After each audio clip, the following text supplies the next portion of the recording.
అందరికీ నమస్తే. ఎవరి జీవితమైనా సరే వాళ్ళ చేతిలోనే ఉంటుంది అని మనం చాలా సందర్భంలో మాట్లాడుకున్నాం.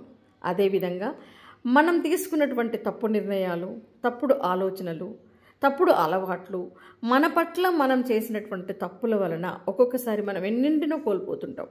కొన్ని అవకాశాలను కోల్పోతుండొచ్చు, కొన్ని విజయాలను కోల్పోతుండొచ్చు, మంచి వ్యక్తులను కోల్పోతుండొచ్చు, లేదా మనం ఏదైనా సరే సాధించాలి అనుకున్నటువంటి లక్ష్యాన్ని కోల్పోతుండొచ్చు. ఇలా ఎంతో నష్టం జరుగుతుండొచ్చు.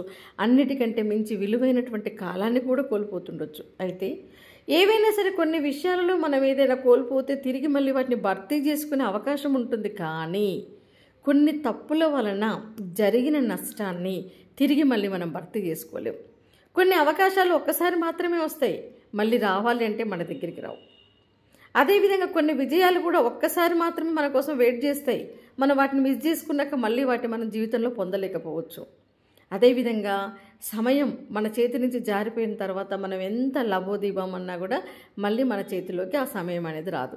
కాబట్టి మన జీవితాన్ని నాశనం చేసేటటువంటి కొన్ని తప్పులని మనం గ్రహించుకోవాలి. ఈ తప్పులు ఎవరు చేస్తున్నారు? ఎదుటోళ్ళు కాదు, మన పట్ల మనం చేసే తప్పులు. ఆ తప్పుల వలన మన లైఫ్ అనేది స్పాయిల్ అయిపోతుంది. స్పాయిల్ అయిన తర్వాత నువ్వు ఎంత మొత్తుకున్నా తిరిగి మళ్ళీ యథాస్థానానికి రావడం అనేది చాలా అరుదు. రావచ్చు, రాకపోవచ్చు. కాబట్టి ఇప్పుడు మనం చర్చించబోయేటువంటి తప్పుల్ని మన జీవితంలో లేకుండా చేసుకోవాలి. మన జీవితం మంచి దిశగా పోతుందా లేదా మన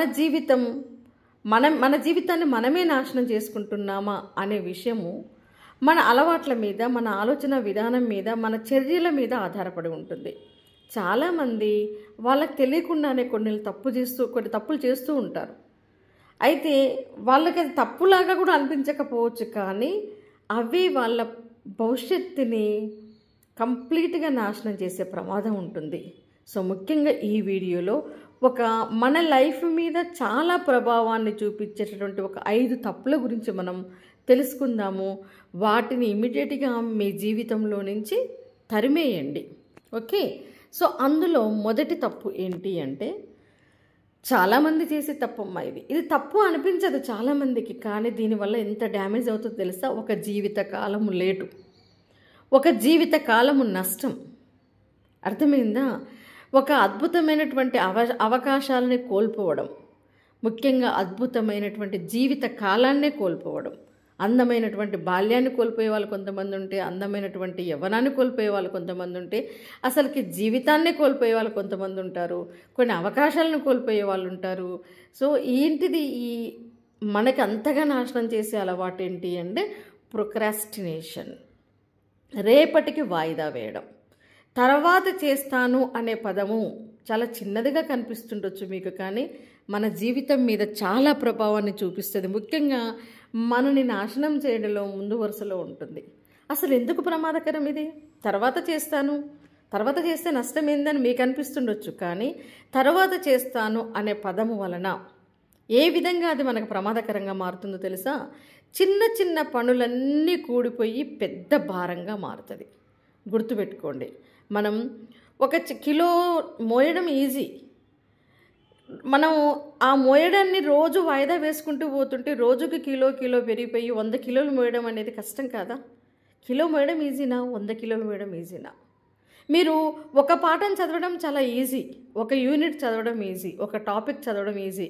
ఏ రోజుది ఆ రోజు ఒక్కొక్క టాపిక్ చదువుకుంటూ పోతే అసలుకి ఎంత హాయిగా ఉంటుంది, మనసుకి ఎంత ఉల్లాసంగా ఉంటుంది జీవితం. కానీ రేపు చదువుదాం అంటే ఈరోజు యూనిట్, రేపటి యూనిట్, ఎల్లుండి యూనిట్లు అన్నీ కలిసి గంపెడి సిలబస్ మీ కళ్ళ ముందు కనపడుతుంటే నిజంగా మీరు సక్సెస్ అవుతారా? 100% సాటిస్ఫైడ్గా మీరు చదవగలుగుతారా? లేదు కదా. సో మీరు ప్రతిదీ వాయిదా వేస్తూ పోతే మీ లక్ష్యాన్ని చేరుకోవడానికి ఆలస్యం అవుతుంది. అదొక్కటే నా ప్రమాదం లేదు. ఇది మనం వాయిదా వేస్తూ పోతున్న కొద్దీ ఎప్పుడైతే గమ్యం మనం చేరుకోలేకపోతుంటామో ఆత్మవిశ్వాసం సన్నగిల్లుతుంది. చివరికి అవకాశాలనే కోల్పోతాం. నిజం. మరి దీన్ని ఎలా ఆపాలి? ఈ ప్రొక్రాస్టినేషన్ అంటే నిన్న మనం ఒక వీడియోలో చెప్పుకున్నాం, జస్ట్ 5 minutes రూల్. అంటే అసలు చేయకుండా వాయిదా వేయడం కంటే ఒక 5 నిమిషాలు చేసి చూద్దాము అని మొదలు పెడితే దాన్ని మీరు ఆపరు. జస్ట్ 5 minutes రూల్ అనేది ఒక పని మీద 5 నిమిషాల పాటు కూర్చొని మొదలు పెట్టండి, చాలా ఫలితాన్ని చూపిస్తుంది. సెకండ్ది ఏంటో తెలుసా, డైలీ టు డూ లిస్ట్ అంటే రోజుకు మనం ఏమేం పనులు చేయాలి అనేటి ప్రయారిటీ క్రమంలో ఉదయం లేవగానే లేదా రేపు పడుకునే పోయే అంటే రేపటి పనులు ఏంటి అనేది ఈరోజు నిద్రపోయే ముందు రాసుకోవచ్చు, లేదా ఉదయం లేవగానే రాసుకోవచ్చు. అలా రాయడం వలన ఆ పనుల్ని మనం పూర్తి చేయగలుగుతాము. అంతేకాకుండా ప్రొడక్టివిటీ అనేది పెరుగుతుంది. ఈరోజు ఏం చేశాము అనే దాని మీద మనకు ఒక స్పష్టత ఉంటుంది. గుర్తుపెట్టుకోండి, మనం వాయిదా వేస్తున్నాము అంటే మన కలల్ని వాయిదా వేస్తున్నాము అంటే వాటికి తిలోదకాలు ఇస్తున్నాము అని అర్థం. ఇక వాటిని మనం మర్చిపోతున్నాము అని అర్థం. కాబట్టి ఏదైనా సరే తక్షణమే ప్రారంభించండి. ఇది మంచి అలవాటు. ఇక రెండవ తప్పేంటో తెలుసా, సెల్ఫ్ డౌట్, నెగిటివ్ ఆలోచనలు. మనమే చాలామంది మనలో వాళ్ళ ఆత్మవిశ్వాసాన్ని నాశనం చేసుకుంటారు. నిజంగా మీరే మీ ఆత్మవిశ్వాసాన్ని కోల్పోతున్నారా, నశింపజేసుకుంటున్నారా? ఇది సెల్ఫ్ డౌట్ అనేది చాలా ప్రమాదకరం. నా వల్ల కాదు అనే నెగటివ్ థాట్స్ మిమ్మల్ని ముందుకు వెళ్ళే శక్తిని తగ్గించేస్తాయి. మీలో ఉన్నటువంటి టాలెంట్ని మీరే గుర్తించలేరు. జీవితంలో ఏ చిన్న ఛాలెంజ్ వచ్చినా కూడా భయపడిపోతారు. అంటే మీ మీద మీకే నమ్మకం ఉండదు. ఇక ఏం సాధిస్తారు మన మీద మనకేమీ నమ్మకం లేనప్పుడు? కాబట్టి మరి దీన్ని ఎలా ఆపాలి అంటే, ఐ కాంట్ ప్లేస్లో ఐ కెన్ అని మీరు రాసుకోగలగాలి. ఇది నా వల్ల కాదు అని అనుకోవడం కాదు, ఇది నా వల్ల అవుతుంది అని మనస్సులో మీరు నాటుకోండి. నెగిటివ్ ఆలోచనలు వస్తే వాటినే ఛాలెంజ్ చేయండి. నెగిటివ్ ఆలోచనలే ఛాలెంజ్ చేయండి. గొప్ప గొప్ప సక్సెస్ స్టోరీస్ చదవండి. మోటివేషనల్ వ్యక్తుల యొక్క మాటలు వినండి.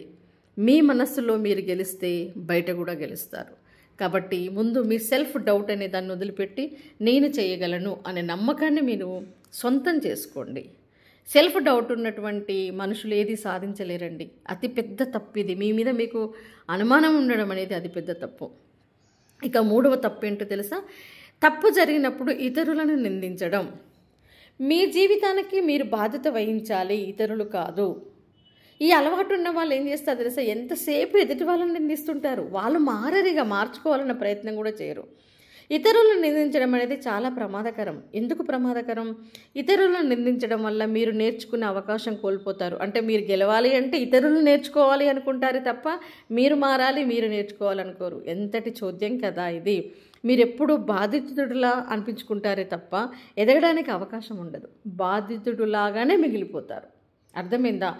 మీరు బాధ్యులు కావాలి, బాధితుడు కాకూడదు. కాబట్టి మరి దీన్ని ఎలా ఆపాలి? ఇతరులని మీరు నిందించడం అనేది ఈ ప్రమాదకరమైనటువంటి అలవాటుని అంటే మీ తప్పులను మీరు అంగీకరించాలి. ఏదైనా తప్పు జరిగినప్పుడు దాన్ని ఎదుటి వాళ్ళ మీదకి నెట్టేయకుండా అందులో ఉన్నటువంటి పాఠాన్ని గ్రహించండి, ఆ తప్పును సరిదిద్దుకోండి. నిజంగా ప్రతిదానికి ఎదుటి వాళ్ళని కారణం చేసేవాళ్ళు చాలా అసలుకి వాళ్ళ లైఫ్లో సక్సెస్ కారమ్మా. నేను చాలామందిని చూశాను అట్లా. నా తప్పేంటి అనేది ఆలోచించని వాళ్ళు అక్కడే ఆగిపోతారు. నిజంగా చాలామంది కనిపిస్తుంటారు మన చుట్టుపక్కల. వాళ్ళు ఎంతసేపు వాళ్ళు ఎదగకపోవడానికి కూడా కారణం ఎదుటోళ్ళనే తిట్టిపోస్తుంటారు, నిందిస్తుంటారు. కాబట్టి తప్పులను అంగీకరించండి, అందులో ఉన్నటువంటి పాఠం నేర్చుకోండి. ఏమైనా ప్రాబ్లం వచ్చినప్పుడు దానికి సొల్యూషన్ని మీరే మీ సొంతంగా కనుక్కోండి. ఎవరో వస్తారు నన్ను బయటపడేస్తారని ఆలోచించకుండా మీ డిసిజన్ మీరే తీసుకోండి, బాధ్యత కూడా మీరే తీసుకోండి. మీ భవిష్యత్తును మార్చేది మీరే. ఇతరులపైన బలహీనంగా ఆధారపడటము అనేది చాలా చాలా తప్పు. ఈ తప్పుని మీ జీవితంలో నుంచి, మీ అలవాట్లలో నుంచి తీసేయండి. ఇక నాలుగవ మనల్ని నాశనం చేసేటటువంటి అతిపెద్ద తప్పు ఏంటో తెలుసా, నిర్లక్ష్యం. ఏమవుతుందిలే అనే నిర్లక్ష్యము మీ జీవితాన్ని కంప్లీట్గా నాశనం చేస్తుంది. ఈరోజు ఒక్క పెగ్గు తాగుతాను ఏమవుతుందిలే అని మొదలుపెట్టిన వ్యక్తి క్రమక్రమంగా పెగ్గు మీద పెగ్గు మందు తాగడం అనే దాంట్లో డాక్టరేట్ పుచ్చుకునే స్థాయికి వచ్చేస్తాడు. ఒక్కసారి దమ్ము కొడితే ఏమవుతుందిలే అని మొదలు పెడితే జీవితమే నాశనం అవుతుంది. ఒక్కసారి తప్పు చేస్తే ఏమవుతుందిలే అనుకుని మొదలు పెడితే లాస్ట్కి జీవితం అంతా తప్పులతోటే నిండిపోతుంది. కాబట్టి ఈ నిర్లక్ష్యం ఉంది చూసారా, ఏం జరుగుతుందిలే అనే నిర్లక్ష్యం చాలా ప్రమాదకరం. అంటే చిన్న చిన్న అలవాట్లే పెద్ద పెద్ద వ్యసనాలుగా మారిపోతాయి. చేపట్టిన పనిని పూర్తిగా చేయకుండా వదిలేయడం అనేది ఒక్కొక్కసారి మీ నైపుణ్యాన్ని దెబ్బతీస్తుంది. ఈ ఒక్కసారి చేయకపోతే ఏమవుతుందిలే అనేది మిమ్మల్ని కంప్లీట్గా కొలాప్స్ చేస్తుంది. కాబట్టి స్వీయ క్రమశిక్షణ, ప్రతిరోజు క్రమశిక్షణ లేకపోతే గొప్ప గొప్ప అవకాశాలను మీరు కోల్పోతారు. మరి దీన్ని ఎలా ఆపాలి అంటే మార్నింగ్ రొటీన్ రోజంతా ఎఫెక్టివ్గా ఉండే విధంగా మీరు ప్లాన్ చేసుకోవాలి. ఉదయాన్నే చాలా ఉత్సాహంగా నిద్రలేచి ఈరోజు నేను ఈ పనులు చేయాలి, ఏమవుతుందిలే అని నేను నిర్లక్ష్యం వహించకూడదు అని మీకు మీరు చెప్పుకోవాలి. ఒక కొత్త మంచిని అలవాటు చేసుకోండి. రోజు ఆ అలవాటుని కొనసాగించడం మొదలుపెట్టండి. మీ జీవితాన్ని బిల్డప్ చేసేది మీ అలవాట్లే అన్న విషయాన్ని గ్రహించండి. నిర్లక్ష్యం పెంచుకుంటూ పోతే జీవితం మీ చేతుల నుంచి జారిపోతుంది. నిజంగా నిర్లక్ష్యం ఎంత ఎక్కువ మన జీవితంలో పెరిగిపోతే మనం అంతగా మన జీవితాన్ని మన చేతులారా మనమే చేదార్చుకున్నటువంటి వాళ్ళం అవుతాం. కాబట్టి మీ తప్పులలో ఏమవుతుందిలే అనే అటువంటి నిర్లక్ష్యాన్ని ఈ క్షణమే మీరు వదిలేస్తారు అని నేను ఆశిస్తున్నాను. ఇక 5వ తప్పు, తప్పుడు వ్యక్తులతోటి సమయాన్ని గడపడం. ఇది మీరు తప్పు చేస్తున్నారా లేదా అనేది కాదు, మీ పక్కన ఉన్న వాళ్ళు ఎలాంటి వాళ్ళు అనేది కూడా మీ జీవితాన్ని డిసైడ్ చేస్తుంది. కాబట్టి మన జీవితాన్ని నాశనం చేసేటటువంటి 5వ తప్పు ఏంటి అంటే మనం తప్పుడు వ్యక్తులతోటి సమయాన్ని ఎక్కువగా స్పెండ్ చేయడం. మీ చుట్టూ ఉండేటువంటి ఒక 5 మంది మీ జీవితాన్ని ఎంతగా ప్రభావితం చేస్తారో తెలుసా? వాళ్ళు పాజిటివ్ ఉంటే నువ్వు అంత పాజిటివే నేర్చుకుంటావు, వాళ్ళ నుంచి నువ్వు స్ఫూర్తి పొందుతావు. అదే వాళ్ళు నెగిటివ్ పీపుల్ అయితే వాళ్ళు చాలా ప్రమాదకరం. ముఖ్యంగా నెగిటివ్ పీపుల్ మీ ఎనర్జీని మొత్తం తీసేస్తారు. మీరు ఎదగకుండా మీలో నిస్సహాయత కలగజేస్తారు. మీ చుట్టూ అంత నిస్సహాయత ఉన్నటువంటి మనుషులు ఉన్నారనుకోండి, వాళ్ళు చుట్టూ గిరిగీసుకొని నిన్ను కూడా ఆ బరిలోకి లాగేస్తారు తప్ప నిన్ను ఎదగనియ్యరు. కాళ్ళు బట్టి అందులోకే లాగేస్తారు. అర్థమైందా? మీలో లేని నిస్సహాయత స్థితిని మీకే తెచ్చిస్తారు.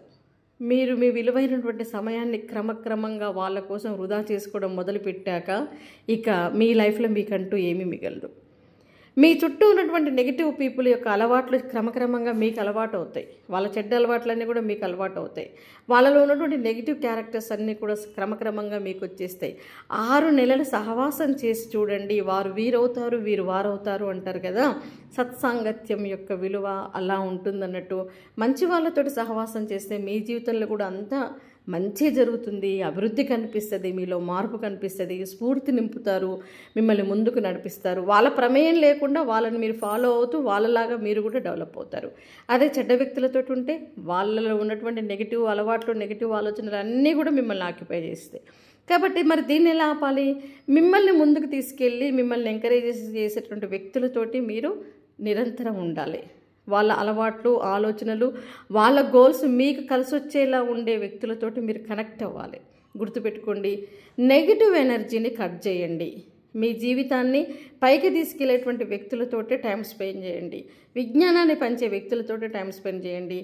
నాశనం చేసే వాళ్ళకి మీరే దూరంగా ఉండాలి. ఇలా ఈ 5 తప్పులు మీరు జీవితంలో మిమ్మల్ని మీరు సక్సెస్ఫుల్గా చూసుకోవాలి అనుకుంటే మీరు ముఖ్యంగా ఈ 5 తప్పులు మీ జీవితాన్ని ఎలా ప్రభావితం చేస్తాయి అనేది ఒక్కసారి ఆలోచించి వాటిని మీ జీవితంలో నుంచి తరిమేయండి. ఈరోజే మీరు వాటిని ఆపడానికి ఏదైనా సరే ఒక మొదటి అడుగు వేయండి. మీ విజయానికి మీ అలవాట్లు, మీ ఆలోచనలు, మీ నిర్ణయాలే కారణం. మీరు మీ జీవితాన్ని నాశనం చేసుకోవాలి అనుకుంటున్నారా? లేక మీ జీవితాన్ని విజయాల బాటలో ముందుకు తీసుకెళ్ళాలి అనుకుంటున్నారా? అది కూడా మీ చేతిలోనే ఉంది. కాబట్టి మీరు మీ జీవితాన్ని నాశనం చేసుకోవద్దని మీరు కోరుకుంటే ఖచ్చితంగా ఈ 5 తప్పులు చేయకండి. ఇంకొకసారి ఏంటివి ఇవి మళ్ళొక్కసారి గుర్తు తెచ్చుకోండి. మళ్ళొకసారి వీడియోని చూడండి. ప్రతి అంశాన్ని క్షుణ్ణంగా ఆలోచించండి. వాటిని మీ జీవితంలో నుంచి తరిమేయండి. వాయిదా వేయకండి. ఏ విషయాన్నైనా సరే నెగిటివ్ ఆలోచనల్ని తరిమేయండి. నా వల్ల కాదు అనుకోకండి. ఇతరులను నిందించకండి. మీరే మారండి. నిర్లక్ష్యాన్ని వదిలేయండి. చెడ్డ వ్యక్తులతోటి స్నేహాన్ని వదిలేసేయండి. మీ జీవితంలో మీకే తెలియని మార్పు మీ కళ్ళ ముందు కనిపిస్తుంది. Okay, all the best.